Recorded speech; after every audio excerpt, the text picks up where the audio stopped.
IEG's sustainability strategy is setting out our clear plan on how we're going to really deliver against our purpose, which is to provide dependable energy for future generations and put sustainability at the heart of our business. So it sets out our clear targets, our objectives and our list of our actions on how we're going to deliver against that big target, which is, as I said, net zero by 2050. Well, we only need to look in the news to see the effect that climate change is having on people's lives around the world, particularly the most vulnerable. Each of our island governments have responded by setting a clear target of net zero by 2050 in recognition that all jurisdictions need to play their part, and also all businesses do as well. I think two of the biggest challenges that we face as an energy company on small islands is firstly resources to actually deliver the new products and innovative services that we want to help with the energy transition. And the second is the availability of renewable gas. As more and more jurisdictions want to reduce their carbon intensity, there's more and more demand for all these products and services. So securing what we need to deliver on the energy transition commitments is the biggest challenges. I think the key way that IEG and other companies can support is partnership and collaboration with the government, with industry and with our communities, so we can find a way to all work together towards a common goal. We've got 4 pillars within our sustainability strategy. We've got 2 which are outward facing and 2 which are inward facing. So the 2 that are inward facing are climate action and carbon reporting, and that's very much how we're going to set our science-based targets and ways that we're going to reduce the carbon emissions of our business and our products and services.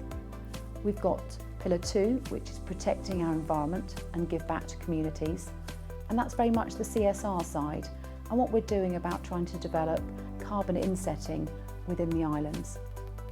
And then we've got our outward facing pillars, pillar 3, which is new energy management products and services, and this is all about how we're helping to put out technology and work with our community to improve energy efficiency and energy management. And then we've got pillar 4, which is cleaner, greener energy. And this is all very much about what is the future of gas? What will gas be in 5, 10, 20, 30 years? So this is all about renewable gas and how do we bring it to the island, or how do we make it on the island?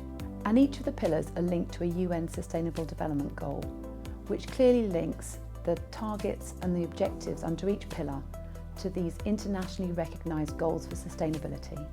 We've set short, medium and long-term deadlines for these objectives, and that's really, really important for the energy transition because it's not going to happen overnight. So we start off with the small and short-term, maybe low-hanging fruit, which is how as a business can we look at what we're doing to reduce the amount of carbon for our operations and our products and services, and then moving out to the medium in terms of what technology is coming up on the horizon that we need to factor in, up to that long term. What does gas look like in the future? What is renewable gas? What's the role for hydrogen? People may ask, how can a gas company truly become a green, sustainable business? Well, it's a brilliant question, but a gas business is exactly the same as any other business. We all need to look at how we are operationally performing. How can we do things different? How can we reduce the carbon? How can we be more sustainable? Not only in our operations, but also our products and services. So gas is our product, and it's absolutely key for us to understand how we can reduce the carbon and turn it into renewable gas. So it's going to be our focus to keep reviewing, seeing what's going on in the industry, seeing what's available on the market, and as soon as we can bring a renewable gas to the islands, we will.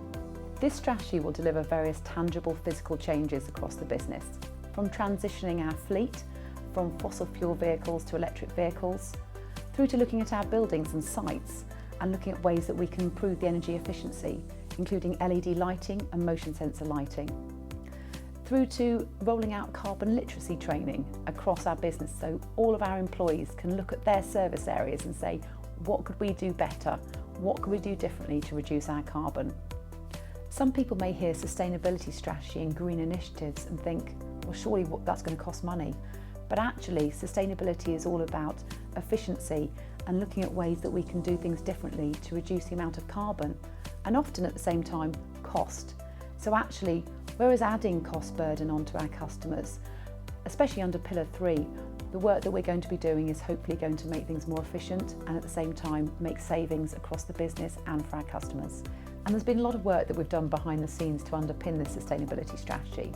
We've put in place an international standard sustainability framework and carbon reporting programme, and we're going to be reporting annually on our website and how we're delivering against the targets of our sustainability strategy. So please do go online, hold us to account, and see if we are truly walking the walk as well as talking the talk.